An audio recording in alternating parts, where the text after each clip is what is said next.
صلی اللہ علیہ وسلم کی خدمت میں اقدس میں حاضر ہوتا ہے، عرض کرتا ہے یا رسول اللہ صلی اللہ علیہ وسلم میں جہاد پر جانا چاہتا ہوں۔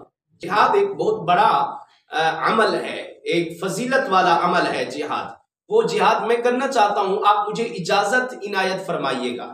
تو کریم آقا صلی اللہ علیہ وسلم سے اس سے کچھ سوالات فرمائے۔ پاک نبی صلی اللہ علیہ وسلم نے ارشاد فرمایا آپ یہ بتائیے کہ تمہارے ماں باپ زندہ ہیں؟ تمہارے ماں باپ زندہ ہیں، حیات ہیں؟ تو اس صحابی رسول نے عرض کی جی یا رسول اللہ صلی اللہ علیہ وسلم میرے والدین زندہ ہیں۔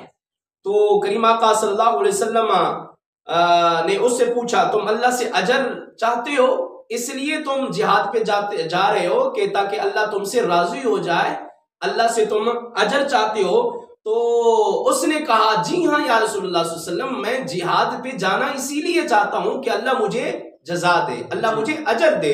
تو کریم آقا صلی اللہ علیہ وسلم نے فرمایا کہ پھر جاؤ اپنے والدین کی خدمت کرو، اللہ تمہارے اجر میں برکت عطا فرما دے گا۔ جاؤ تم اپنے والدین کے ساتھ حسن سلوک کرو، ان کی خدمت کرو، ان کی تمناؤں کو پورا کرو، ان کی آرزوؤں کو پورا کرو، اللہ تمہاری زندگی کی ہر خواہش کو پورا فرما دے گا۔